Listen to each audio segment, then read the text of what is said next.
Perkenalkan, nama aku Jericho Stephen Ewaho dengan NRP 502241160 dari Departemen Matematika. Dan di sini kita ingin membahas kuis 2 fisika listrik dan magnet. Oke, ini untuk soal yang pertama. Jadi, untuk soal yang pertama itu kita dikasih gambar seperti ini, ya, yang gambar yang ini. Oke, nah kalau di sini aku ngerjainnya pertama kali tuh diketahui dulu karena itu sangat memudahkan aku untuk mengerjakan sesuatu. Di yang aku kerjain itu, yang aku tangkap dari soalnya itu yang pertama tuh adalah panjang sisi kawat persegi A 10 cm lalu aku konversi ke meter jadi 0,1 meter. Lalu yang kedua tuh jarak antar kawat lurus tuh yang D-nya itu 20 cm. Aku konversi lagi ke meter 0,8 meter. Dan ada tiga arus di sini itu I1, I2, I3. I1 itu 10A yang ke atas, I2 yang ke bawah, dan I3 yang 2A mengelilingi persegi searah jarum jam. Dan di sini aku anggap untuk seperti PQ ini, eh, untuk PQ ini aku anggap dia itu ke kanan, dia arah kanan yang ini. Oke, kalau yang QR ini aku anggap dia ke atas. Dan untuk RS yang ini aku anggap dia ke kiri. Itu arah arusnya. Dan yang terakhir yang SP kita anggap ya, aku anggap itu dia ke bawah. Jadi untuk arah arusnya mungkin seperti ini. Oke, kita next. Gambarkan arah gaya Lorentz pada setiap sisi kawat persegi akibat medan magnet oleh kawat berarus I1 dan I2. Oke, di sini, sorry, sini aku pertama memberi keterangan, wait, ini aku urus dulu.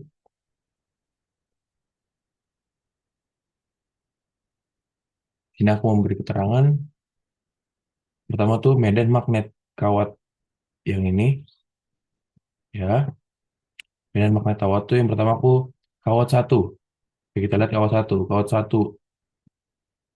I1 itu adalah ke atas. Nah, kalau ke atas itu berarti menghasilkan medan magnet melingkar searah jarum jam, oke? Oke, untuk kawat yang I2 itu I1 itu ke bawah.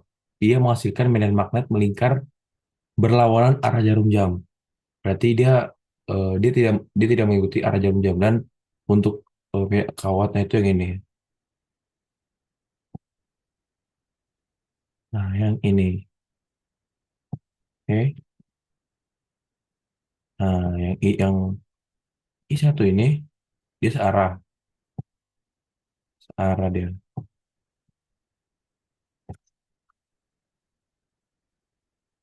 Yang ini searah dan yang ini tidak searah atau berlawanan. Oke, baru next ke aku nulis juga di sini kawat persegi. Nah, kawat persegi ini aku menjelasi untuk bahwa kalau salah di sisi kiri ataupun di dekat I1 itu arah B1 itu termasuk masuk bidang. Dan di sisi kanan dekat I2 arah bidangnya itu keluar, B-nya keluar bidang. Oke. Next ke arah gaya. Dan ini yang ditanyakan. Oke, untuk arah gaya, aku di sini jelasin satu persatu seperti PQ arus ke kanan di daerah B masuk bidang. Dan kalau kita lihat PQ itu, kita lihat tuh PQ itu emang dia masuk ke, dalam kategori B masuk bidang. Karena apa? Karena dia di sebelah, tepatnya di sebelah kiri. Oke, di sebelah kiri I1. Karena I1 ini kan masuk bidang, dia mengikuti arah jarum jam. Next, untuk menentukan arah gaya itu aku pakai rumus FPQ sama dengan IL kali B. jadi dia gaya ke bawah. Oke, untuk ke QR. QR itu arusnya ke atas dan dia dekat tengah. Jadi medan magnetnya simetris, tapi karena B2 lebih kecil dari B1, jadinya gayanya ke kiri. Oke, next ke RS. Arusnya ke kiri. Dia ini di daerah B keluar bidang. Kenapa saya bilang keluar bidang? Karena dia dekat di I2 atau kawat tua yang sudah kita jelasin tadi, yang menghasilkan yang menghasilkan medan magnet melingkar searah jarum jam. Oke, eh sorry, kulik. Menghasilkan medan magnet melingkar berlawanan arah jarum jam. Jadinya, kalau saya bagi rumus lagi FRS sama dengan I L kali B itu gayanya ke bawah. Oke. Nah, yang terakhir itu SP. SP itu yang di sini. SP itu yang di bawah ini, oke? Yang bawah ini. Nah, SP ini di tengah dia. Arusnya juga pun ke bawah. Yang tadi kita jelasin arusnya dia. Nah, medan magnetnya ini simetris. Nah, karena simetris ini gayanya ke kanan. Jadi, kalau aku gambarin untuk arah arusnya ini, arah gayanya, nih, oke untuk gambaran yang arah gaya dari aku tuh, yang pertama, yang R itu gayanya ke kiri, dan RS gayanya ke bawah, dan SP itu gayanya ke kanan, dan P atau PQ gayanya ke bawah. Dan kalau kita bilang tuh kalau di dekat I1 itu ibaratnya bidang masuk dan kalau I2 bidang keluar. Oke, ini gambar dari jawaban A. Oke, kita masuk ke B. Nah, untuk B ini kita disuruh mencari gaya Lorentz pada sisi RS. Nah, sebelum ini aku jelasin dulu nih rumus-rumusnya nih. Nah, ini aku udah nulis rumus gaya Lorentz kawat lurus. Itu F sama dengan I kali L sama kali B. Nah, ini kalau ini rumus bidang nih. Itu ya di sini aku udah tulis.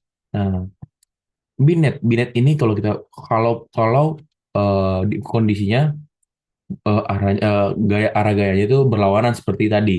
Yang di I satunya searah jarum jam, I 2-nya berlawanan jarum jam. Oke.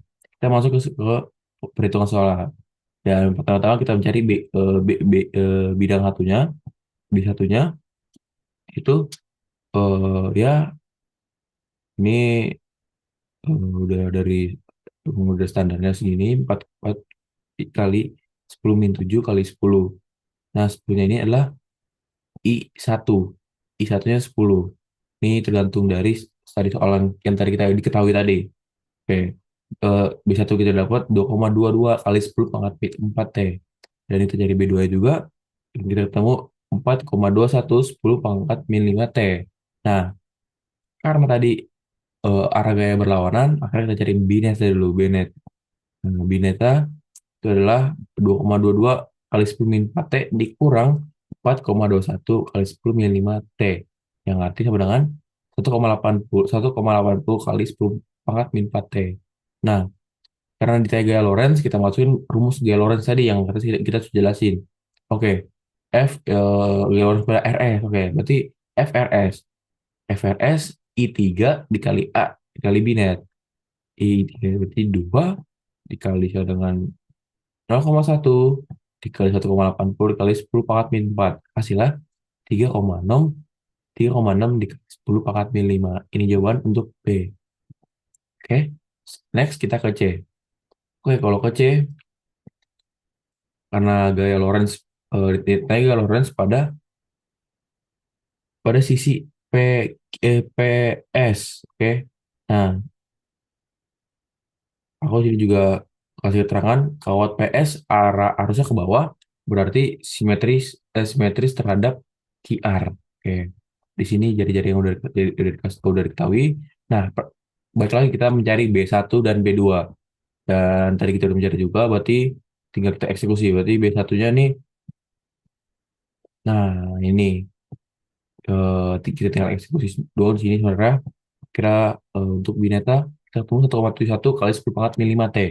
Dan FPS. Kita mencari FPS karena disuruh gaya Lorentz. Karena tadi rumus gaya Lorentz tadi adalah FPS sama dengan I kali L kali sama dengan kali B. I L B. Oke. Nah, kita langsung kali-kalian. Karena ketemu 3,42 10 4 minus. Next, nomor satu gitu sudah saya jelaskan. Kita ke nomor dua. Nah, nomor dua ini bentukan soalnya itu kawat satu di atas dengan arusnya 1,2 ampere dan kawat dua dengan 1,5 ampere. Yang atas arah ke kiri, yang bawah arah ke bawah. Oke, titik P berada sejauh L per 2 yang ini ya. Oke, kita ke A nih. Ke A, oke. Hitung vektor medan magnet di titik P akibat kawat. Oke. Rumus aku tulis di sini. Rumus medan magnet kawat. Nah, oleh kawat, oleh kawat panjang. Oke. Rumusnya ini sudah aku tulis di sini ya. Sebagai pengingat aja kita saat mengerjakan supaya tidak lupa pun keliru. Oke, kita langsung perhitungan. Namun sebelum perhitungan aku yang beritahu bahwa kawat kawat satu itu arus ke kiri, titik P di bawah kawat satu itu medan di P itu berarti artinya masuk bidang. Nah, langsung kita ke rumusnya B1. Nah, ini kan R itu L per 2, akhirnya L per 2 aku supaya bisa habis aku kali atasnya 2 kali bawah 2 berarti kan dua di atasnya 2 bawah 2 karena coret-coret hasilnya segini dan kenapa aku minka ada ada minkanya karena masuk layar ataupun tadi aku bilang masuk ke bidang itu masuk layar berarti artinya kita tulis vektornya minka oke karena berlawanan itu. Nah, ini jawaban untuk yang A-nya. Kita next ke B. Medan magnet akibat kawat 2. Tadi kan kawat satu. Nah, kawat 2 ini kan arusnya ke bawah, titik P-nya di sampingnya. Berarti itu sama-sama masuk bilang juga. Nah, B2, untuk B2-nya ya kurang lebih hampir sama, cuma di beda I-nya doang. Tadi yang B1 I-nya 1,2, yang B2 I-nya 1,5. Oke, untuk arahnya tadi sama. Karena berlawanan, kita tulis min K. Jadi B2-nya itu ya ini. Coba bedanya di I-nya doang, 1,5. Next ke C. Resultan vektor medan magnet di titik P. Oke, karena sama, medan magnetnya sama tuh. Titik masuk ke bidang. Nah, kalau medan magnetnya sama, artinya resultan tersebut tinggal ditambah atau dijumlahkan. Oke, rumus adalah B total, B1 tambah B2, 0 dengan Pi L, I1 tambah I2. Nah, B total berarti B total tersebut ya ini sudah dalam dicarian udah gue hitung tadi dan karena balik lagi karena masuk bidang jadi kita begitu tulis vektor itu min k jadi kita tambahin min dan k-nya juga. Oke, next ke nomor tiga. Oke, nomor dua C udah kelar. Kita ketiga. Oke, ketiga yang terus diketahuinya yang dari soal itu yang pertama adalah panjang kawat persegi panjang L sama dengan 200 cm. Nah, di sini aku konversi ke meter itu jadi 2 meter, lebar lebar 110 cm, aku konversi lagi ke 0,1 meter. Jarak awal kawat tuh sebelah 1 cm. Nah, dikonversi ke 0,01 meter. Dan keempat, itu adalah arusnya. Arus I sama dengan T sama dengan A tambah BT. Itu untuk B-nya sama dengan 10 ampere per Nah, untuk jari-jarinya itu dari H sampai H plus W. Oke, kita ke soalnya. Yang A itulah hitung flux magnet yang menembus kawat persegi panjang. Nah, ini aku sudah nulis soalnya, udah nulis rumusnya, rumusnya B dalam kurung R. Ini yang kita bakal pakai nanti.